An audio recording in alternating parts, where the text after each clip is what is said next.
people there, welcome to the Standpoint. We are barely 4 months to election 2020. Despite coronavirus, elections is still coming on. I hope you have registered. Well, whether registered or not, December, we are going to the polls. Listen, over the years, we've talked about the need for you out there to vote for women. Women to go there to have a seat at the table, to show you what we can do, what we are capable, and you know it already. Interestingly, 12 years ago when the Standpoint started, the first 2 programs we did was about the same issue, getting women into politics, women and politics. So our topic today is election 2020 and the gender agenda. How is it going to be this year? How do we get you to vote for the women, irrespective of the political parties? Anyway, welcome to the Standpoint. Let me say thank you to GTP for my cloth. This is new style. This cloth is a new style. Okay, and my dress was made for me by Ophelia Crossland Design. Thank you so much to them. Makeup by Naxa Beauty Studio, and I fix my hair all the time at Exotic Trades. We take a break. When we come back, election 2020. This year, something must change. You have to change, oh. You have to change. The women, we have them. They are there. You need to vote for them. We'll be back.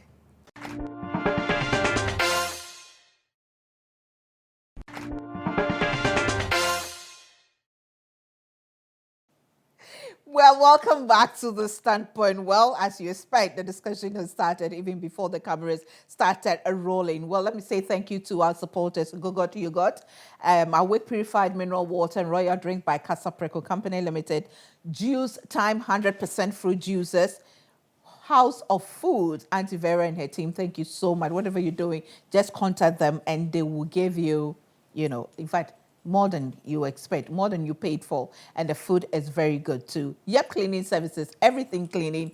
Just get in touch with them and they will sort you out as well. We are also supported by Kodam's Stationery and more. Kodam's Gift and Stationery. Everything gift, everything stationery you get. And if you want to buy a parcel, you want to put together a hamper, they will do it all for you. Now today we are looking at Agenda 2020. Election 2020 and the gender agenda. We have 4 months to go to election. COVID or no COVID, the elections is coming on and we need to do something. For years, at least, I've been involved in this for almost 24 years, but actively 12 years now. We've talked about it, but still we don't get the numbers going in there. We don't get people voting for women. What are we going to? What should be done differently? What should the women who are contesting do differently? And I have the right people on the set. Now, my first guest, in fact, she sells the best Zumi. That's the first thing that comes in.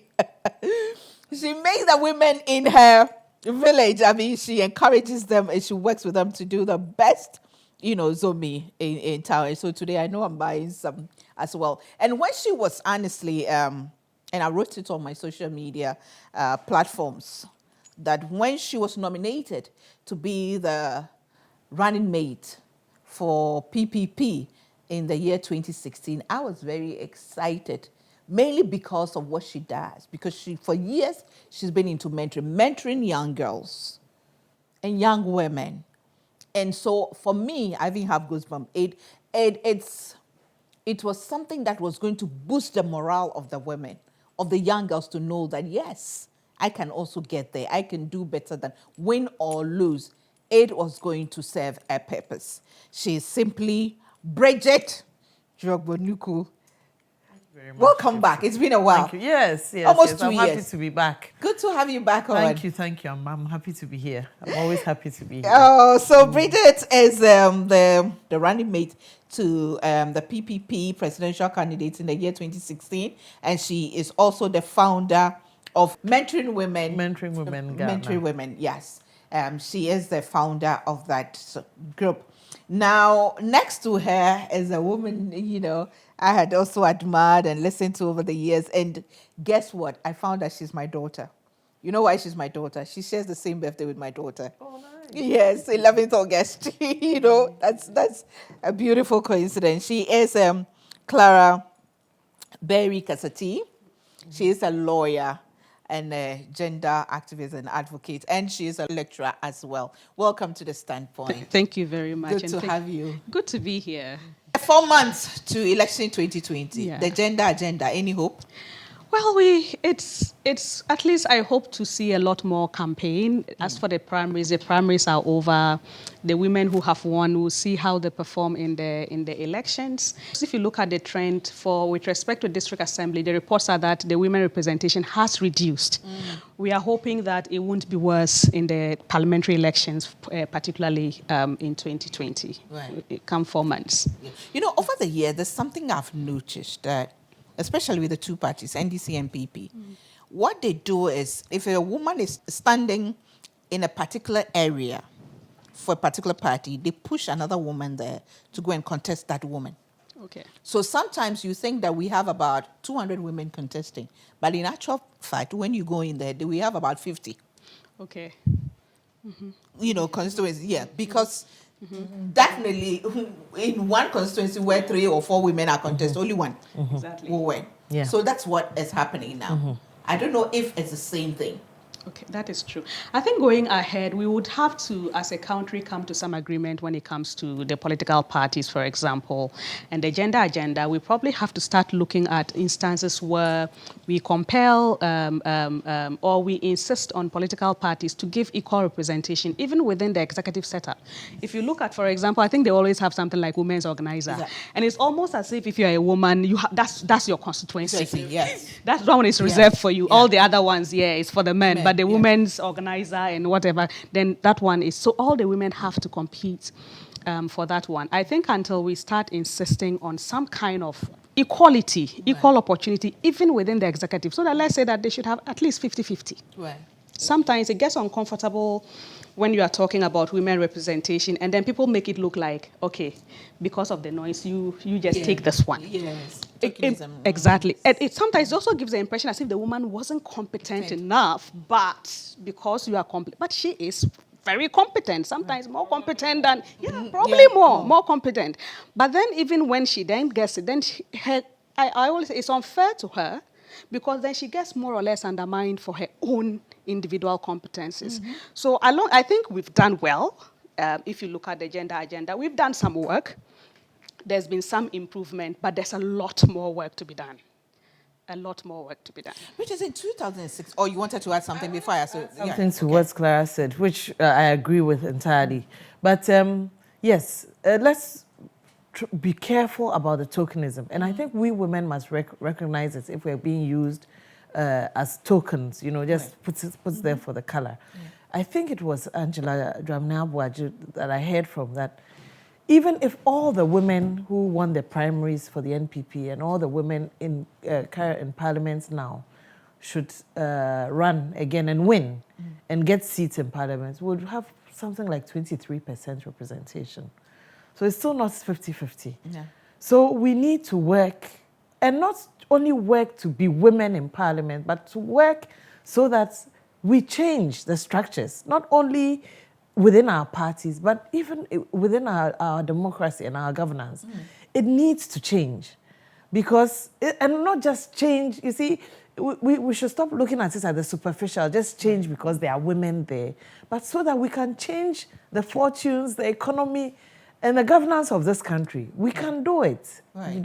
So I belong to a network, the Vital Voices Network internationally. Right. And the lady from Peru worked towards 50-50, not only in parliament, but also alternate. So if there's a man in the position for the next 4 years, next time there's a woman. Okay. The thing about it is that it's not to anybody's detriment, it's actually to everybody's credit. Right. Because you see how much a man can do, you see how much a woman can do. And then you decide that, look, next time we still want this woman, or we want another woman, and vice versa. Okay, so now 25% of women in our governance, then that's a lot of talent we are cutting out, and we do not realize how much they are contributing to the governance of this country.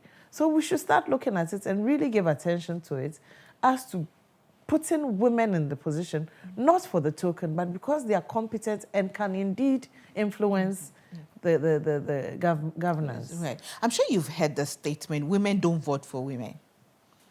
Women don't vote for women. In Ghana, we have a population of 51% women. So if the women were voting, then we should have a lot more women. That women are not voting for women. Is this true?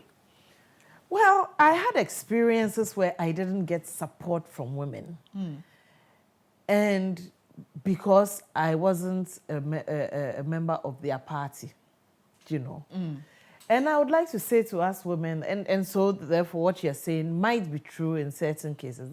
There are certain places I went to a Kumasi market where she said, oh, you're about to say, Yeah. I wasn't on the ballot paper. But Right.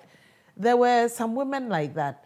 So that's a bit of a generalization. But you see, when a woman stands, regardless of what party, and you make the people realize, I am there as a woman with a woman's interest at heart, you will find that you will draw the interest of women. Right. If you go, though, and you are, only in the interest of the party, then you have women not voting for you because they don't feel that their interests will be addressed. Right. But if you're going as a woman, recognizing the needs and the interests of the women, and therefore you're going to run as a woman, caring for what they care for, definitely you'll have their votes.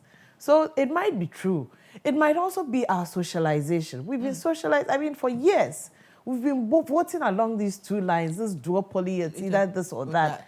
And for years, maybe the women need a little education to say, listen, a woman there means this and this and that. A woman there means there'll be policies in your interest. A woman there means there'll be bills, there'll be law passed in your interest and things like that. So that when they understand, then it doesn't become a competitive thing, who does she think she is, but rather, we have one person there who's speaking for us. And therefore, and also a lot more of us can go in there. Yes. And Clara, those who also say that Ghanaians don't vote for individuals, they vote for parties. Yes, to some extent. Just to add to what Bridget said, yes, there's a generalization, of course, and I don't think there's any expectation that all women will vote for a particular woman. I think that would be too much to expect, because apart from being a woman, there are other reasons why people vote. So for a woman, for example, just saying that vote for me because I'm a woman is not enough, really. If we are being honest, that alone is not enough.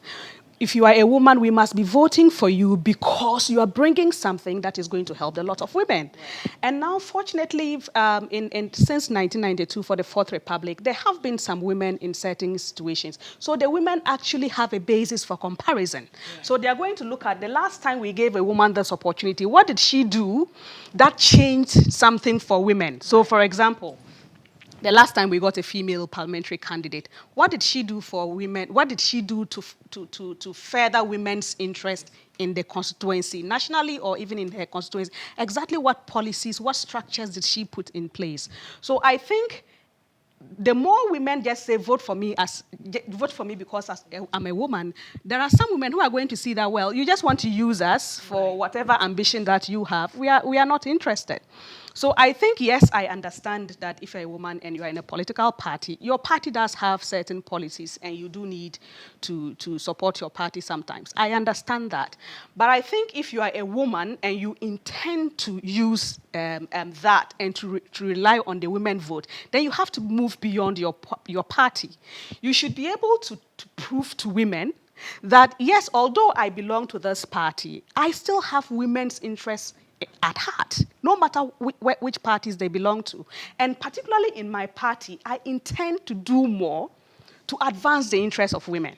One of the things we've done well, like I said, is at least if you look at high-profile appointments, we've had women. We've had Chief Justice, Attorney General, Speaker of Parliament, EC. So we have had women in high-profile positions. So for the electorate now, when you are going to say, I am a woman and I stand for women, they are going to use some of these yardsticks to say, okay, the last time we heard I'm a woman and I have women at interest, when you got there, what did you do? So I think, yes, I have always made the argument that women are entitled to half of the positions everywhere. But it's the simple virtue of the fact that we are part of the society. So we should have equal right to any positions. But beyond that, I also think that women can also bring change to the society. Well, we take a break. When we come back, we'll look at, have we made a case so far to convince the Ghanaian that it is time to vote for more women to go into parliament? And of course, yes, I know you're waiting to hear, we'll touch on the choosing of Professor Jaina Opoku-Agyeman as the NDC running mate. Will he do anything for women to push the lot of women who want to go into parliament? Let me say thank you to GTP for my cloth. My dress was made for me by Ophelia Crossland Designs, my hair by Exotic Trends, and makeup by Nax Beauty Studio. We'll be back.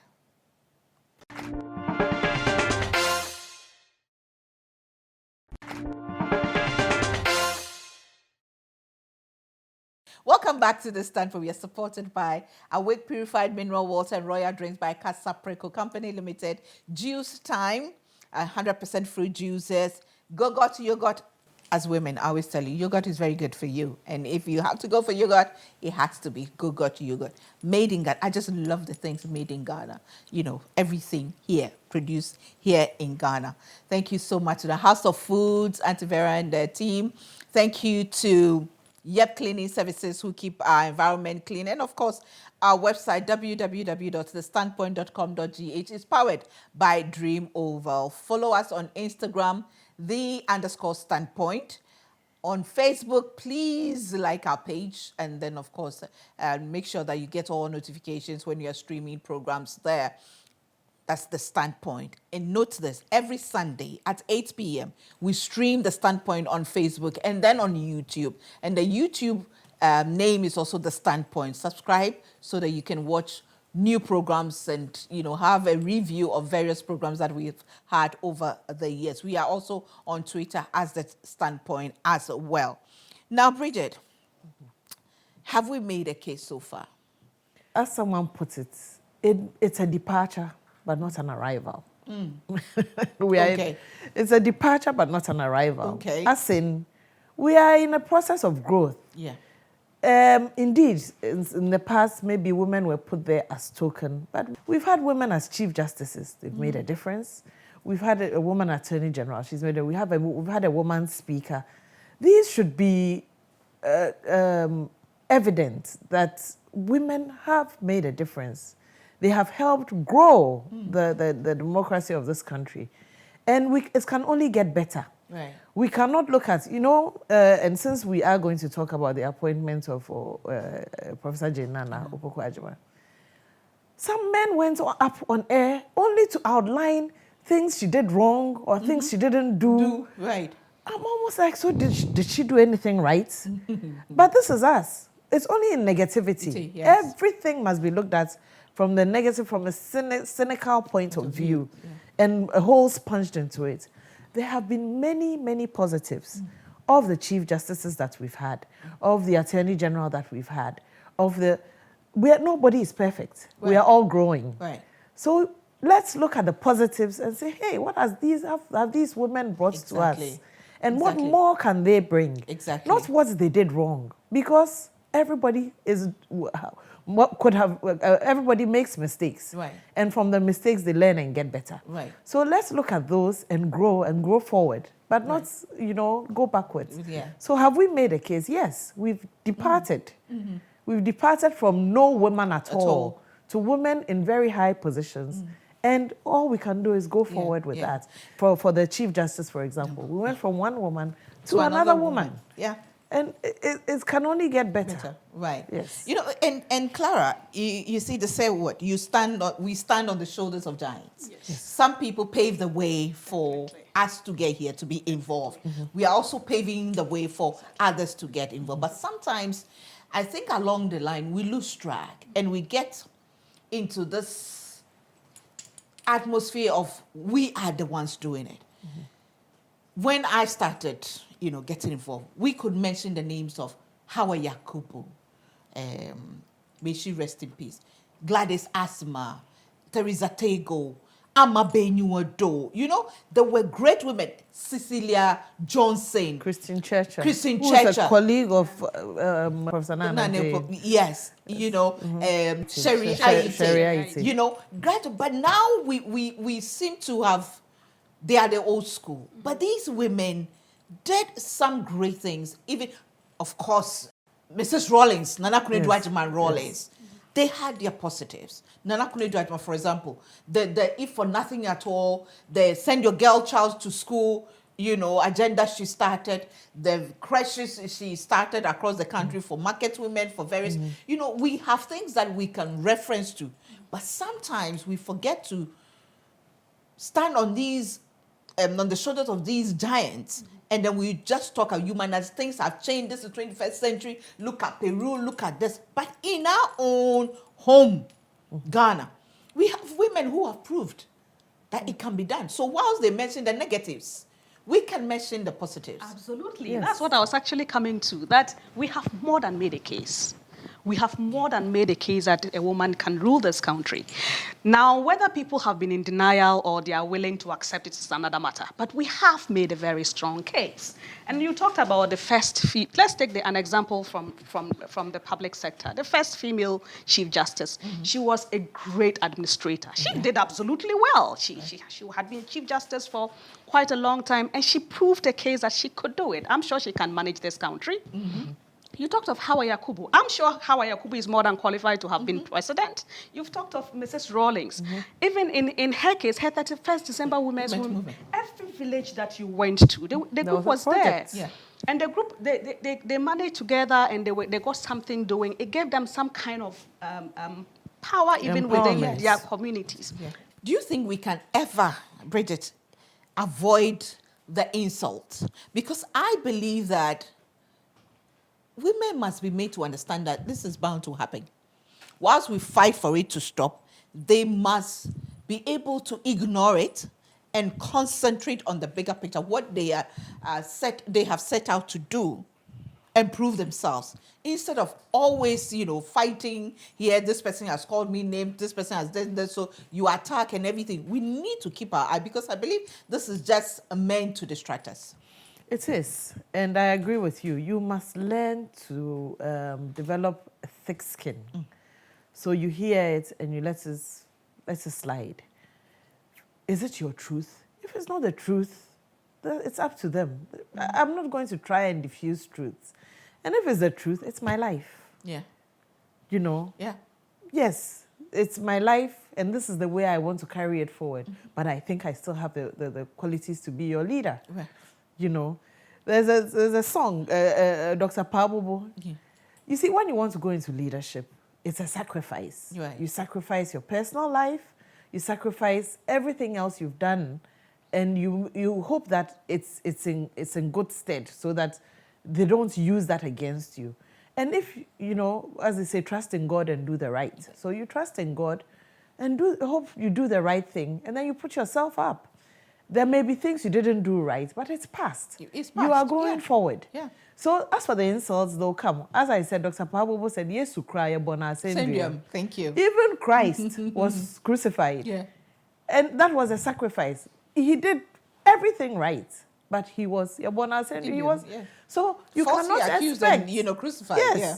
You cannot expect. It is a sacrifice. And what was coming with it is the insults and the persecutions, and, you know, which you must develop a thick skin to face or to counter. You need not answer to everything they say. And this person said this. Okay. For me, I think I didn't hear a lot of it. And recently I was asked on an interview, so how did you encounter the insults? I said, oh, there were insults, eh? I didn't hear them. And that was my way of dealing with it. If you come and show me, I remember some radio show presenter said they should tell me that I should make my skirts longer. I should wear longer skirts. And that, Dr. Indom should tell me that I should wear longer skirts, because here I was sitting next to Dr. Indom practically naked. And so somebody took it off his Facebook. And this was a skirt I wore knee length. So it was just my lower legs that were showing. So someone sent it to me on Facebook. and said, you must go. And I said, I don't have time. You don't have time. There's too much energy. That energy can be turned into positive energy, which I could use for other things. Right. This person wants attention, my attention, and I'm not giving it. And it was just as simple as that. Right. But you have to develop a thick skin to be able to do that. And to develop a thick skin, just make sure you trust in God and do the right. Trusting God and do the right thing. Well, we take another break. When we come back, hey, almost 1 hour, really. Okay, we'll look at what do we expect the women to do differently this year? Can we in fact, not that can we must make a statement this year, 2020. We must. And if we must, how is it going to be? What is it going to take? We'll be back.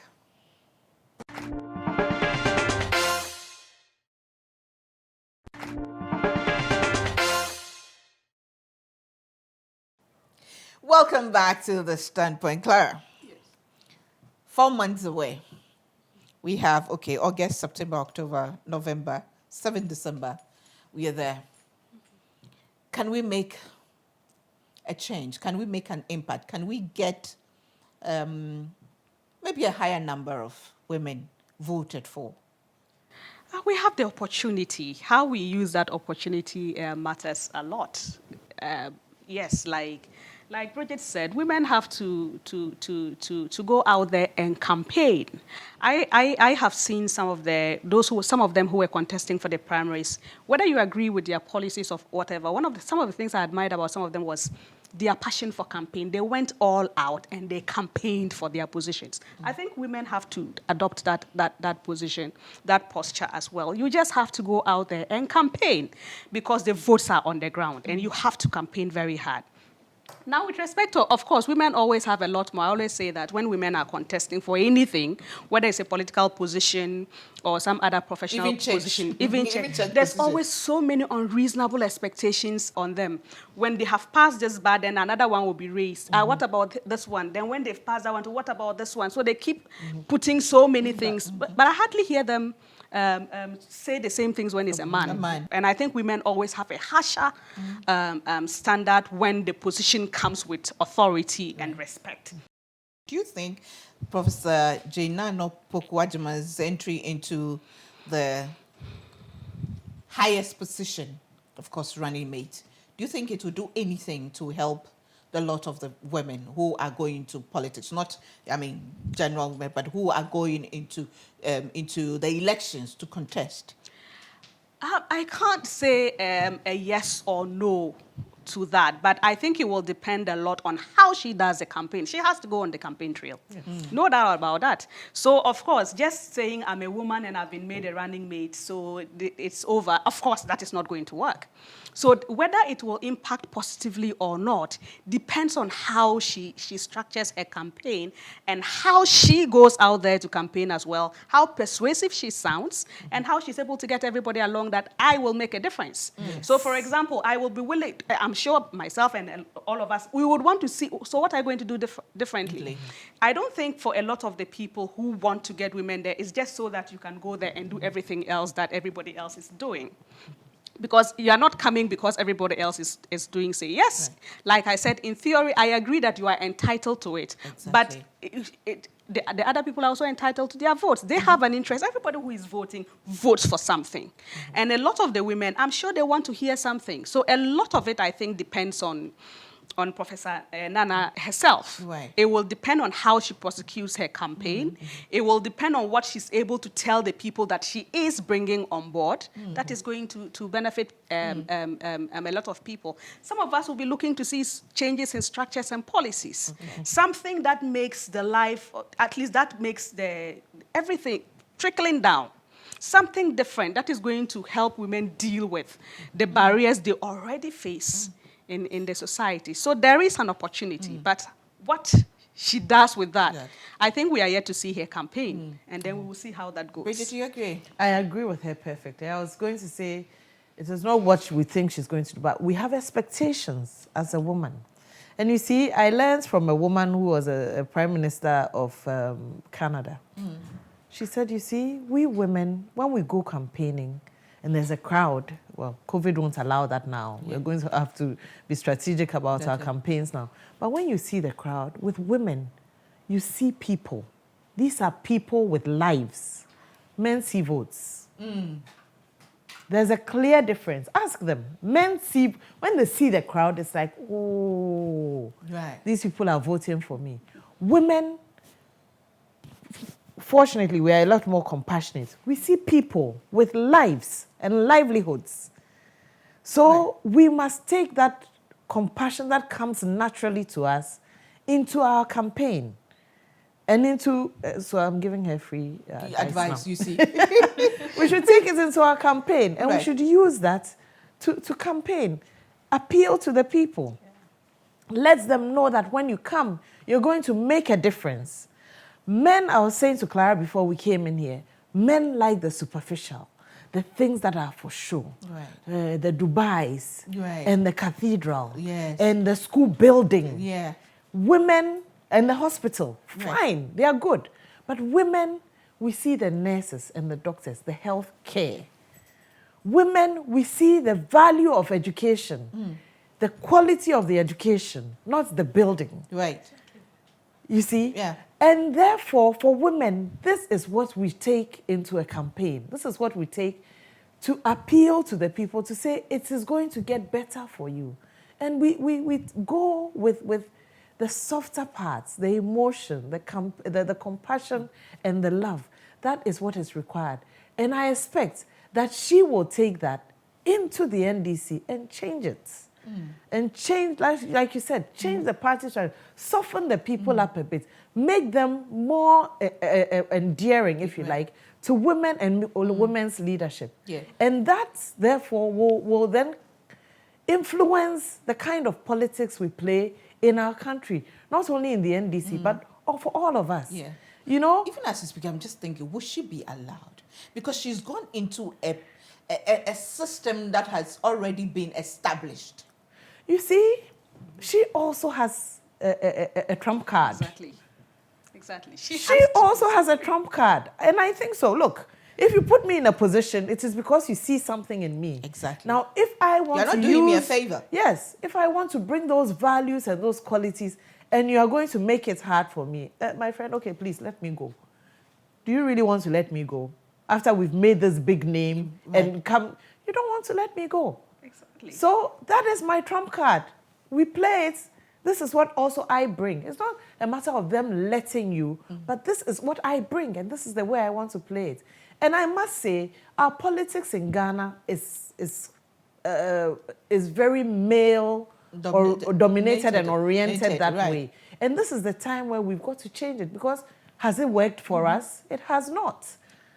It hasn't. So now let's bring the softer parts in. Right. It doesn't make you a weak party. It in fact makes you a stronger party. Yeah. You know? Yeah. And like Bridget was saying, it's not as if they let me. So she can't be sitting down waiting for them to now let you. You have to do something.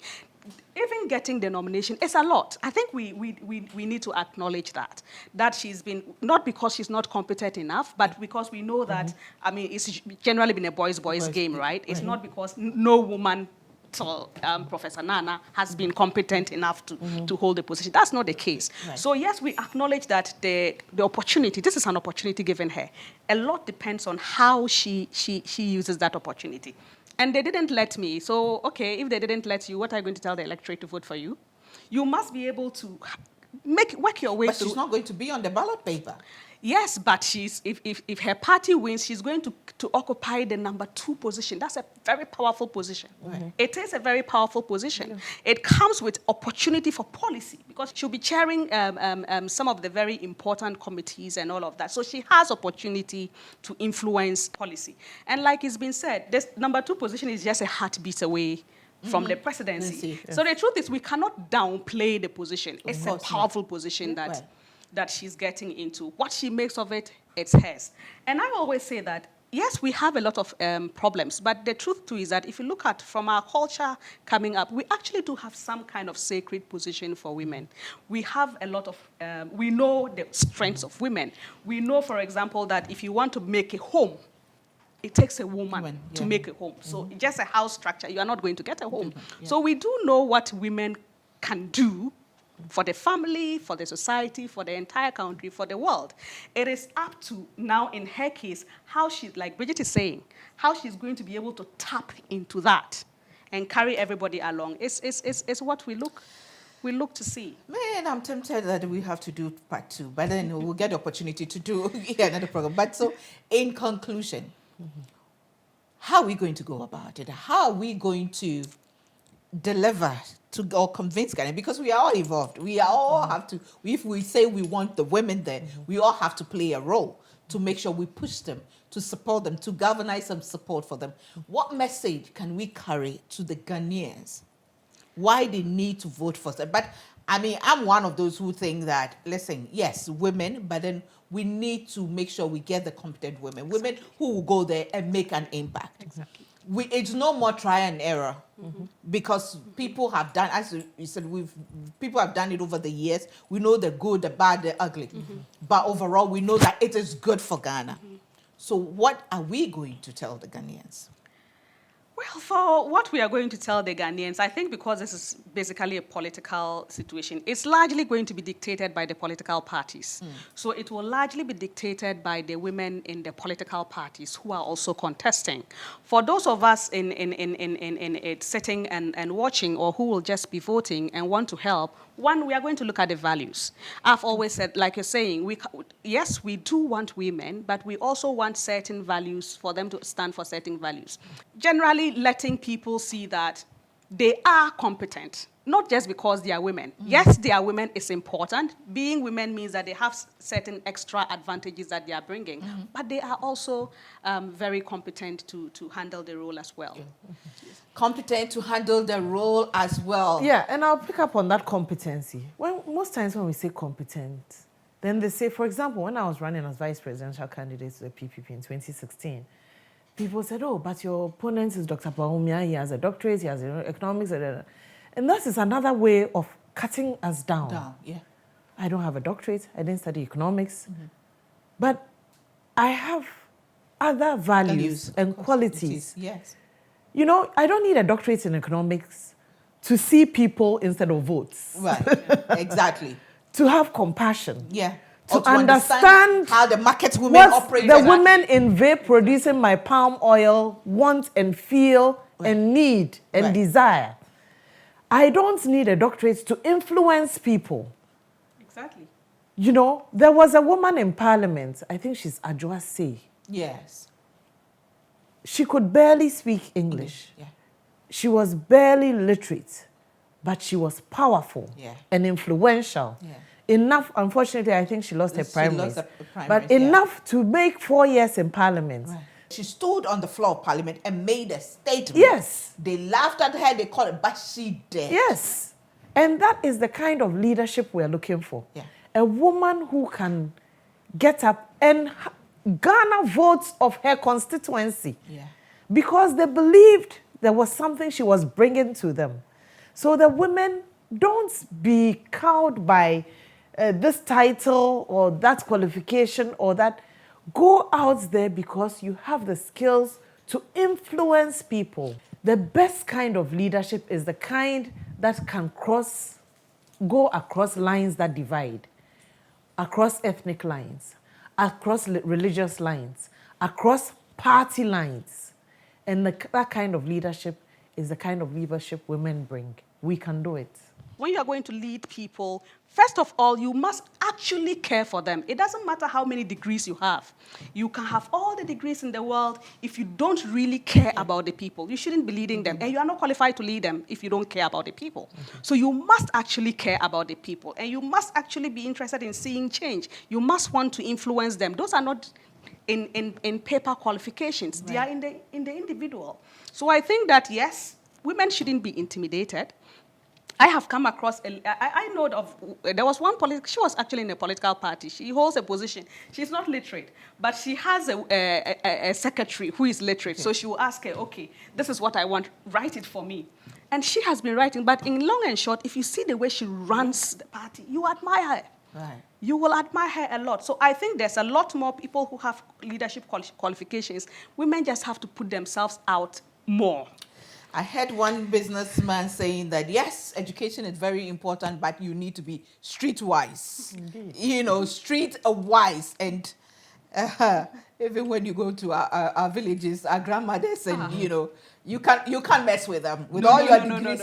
They will make you know that yes, they were here before you. They gave birth to your mother before.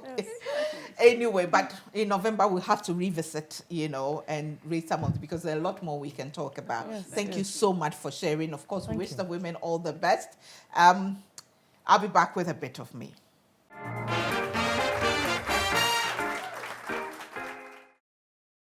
My dear woman, there's a seat at the table.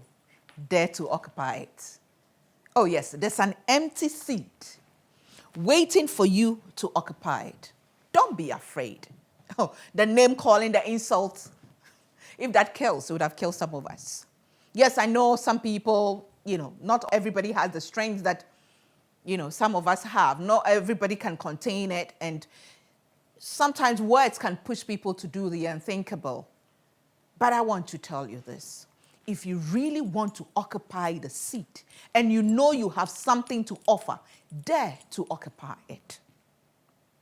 Upgrade yourself. Add value to yourself. Speak. I love titles. Yes, it doesn't matter what it is. Even if it means in your mami, I will take them.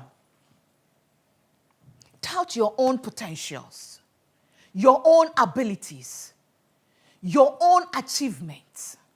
Forget about the distractions. They are just there to just, you know, put impediments in your way. Don't worry about that. Dare to take the seat and prove yourself. All of us have a baggage. We all have a past. We all have a history. We all have some brokenness. But we should not let it hold us ransom. We need to move. Remember, it's not all about us. In my book, 50 Nuggets at 50, I talk about you don't matter much. Everything that you do not think about just you or the now, but the future. Some kind of legacy that you're going to leave for generations unborn to come and enjoy it. My husband has a saying that the trees we grow today are not meant for us to enjoy its shade. It's our children's children who will come and enjoy the shade. But we need to plant the tree today. We need to take the risk. We need to make the sacrifices. We need to hold our head high. We need to walk with our chest out. Daring to take up the mantle. Is it politics? What position of authority? You have influence.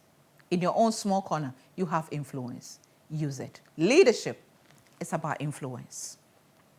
It's about networking. It's about sacrificing. It's about serving. Are you ready to do it? Then take the seat.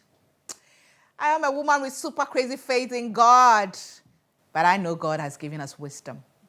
Women, we are God's special partners. He trusts us. He believes so much in us that we need to rise up and help our people, help our nation. Will you vote for a woman? Why? Why not? See you same time next week. Bye for now.